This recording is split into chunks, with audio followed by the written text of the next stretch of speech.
नमस्कार, आप देख रहे हैं आज तक। मैं हूं आपके साथ रोहित सरदाना। शाम के 5 बज रहे हैं और वक्त तो चला है दंगल का। नमस्कार। ताल ठोक के आज हम ये सवाल उठा रहे हैं कि जिन रोहिंग्या मुसलमानों पर म्यांमार में हिंदुओं की हत्या का आरोप लग रहा है, उन्हें हिंदुस्तान में शरण क्यों दी जानी चाहिए।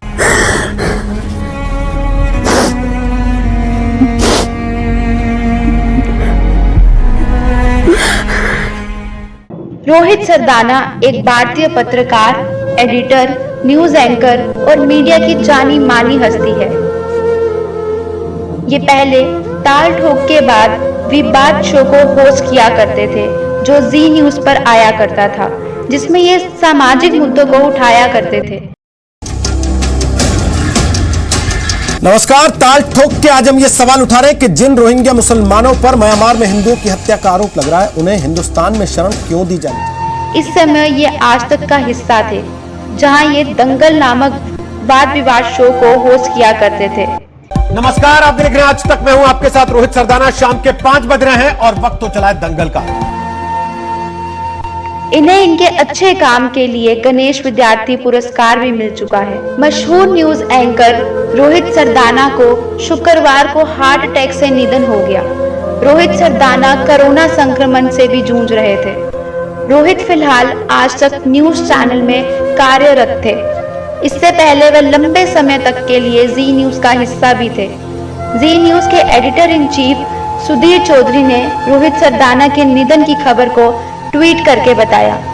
सुधीर चौधरी ने अपने ट्वीट में लिखा कि मुझे एक फोन आया।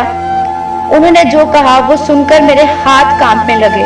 हमारे मित्र और सहयोगी रोहित सरदाना की मृत्यु की खबर थी।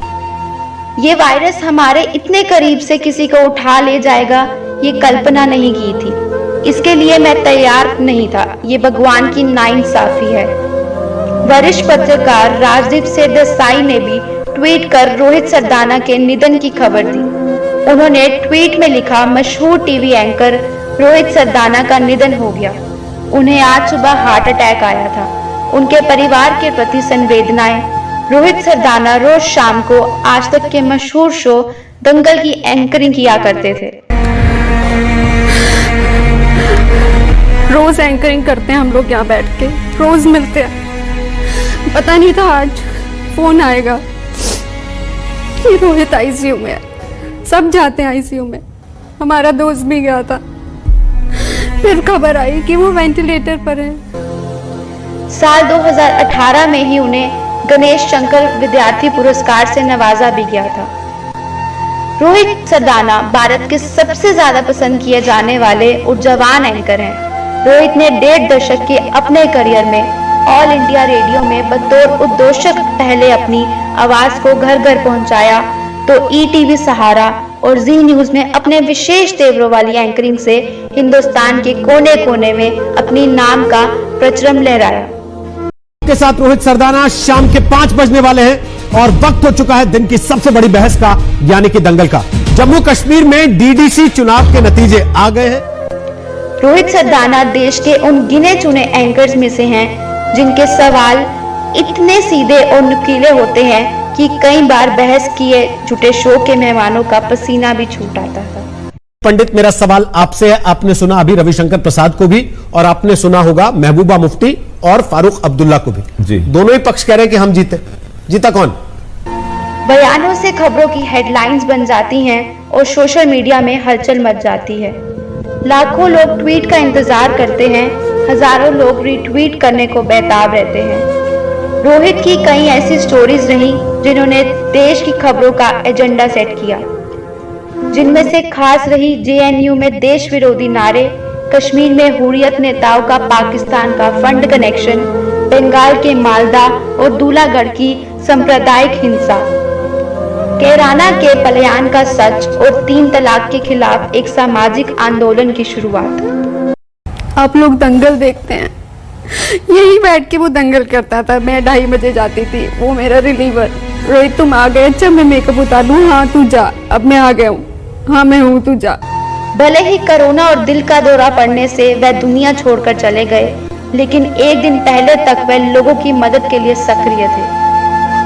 कोरोना का शिकार हुए लोगों के इलाज के लिए रेमडेसिविर इंजेक्शन, ऑक्सीजन, बेड आदि तक की व्यवस्था के लिए वे लगातार सोशल मीडिया पर एक्टिव थे और लोगों से सहयोग की अपील भी कर रहे थे।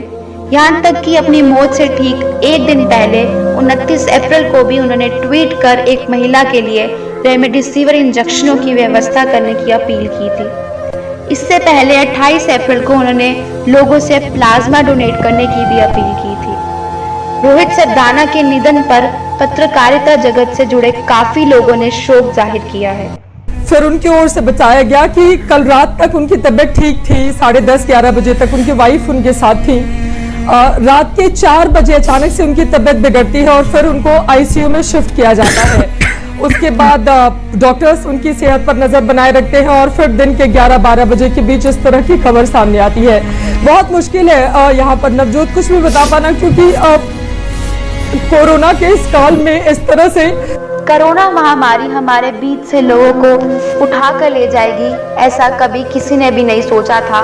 लेकिन ये सत्य है कि अब तक जनरल लिस्ट में 100 लोगों की मृत्यु हो चुकी है कोविड-19 के चलते। मैं जब देखती थी तब लगता था कि बहुत छोटी बच्चियां हैं, उनके एक हंसता खेलता परिवार।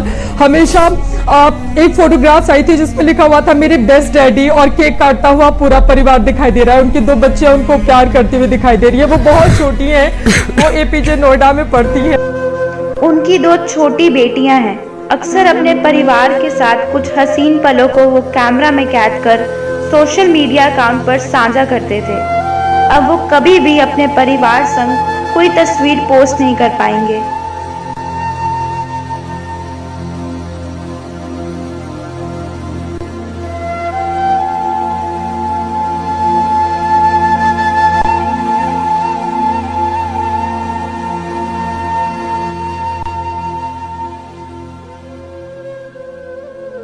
भगवान इस दुखद घड़ी में उनके परिवार को शक्ति, साहस व सहनशीलता प्रदान करें।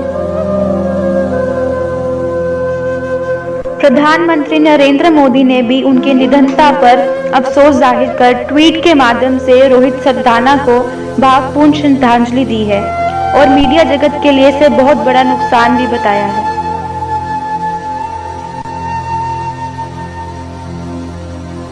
ब्यूरो रिपोर्ट, बाहू एक्सप्रेस।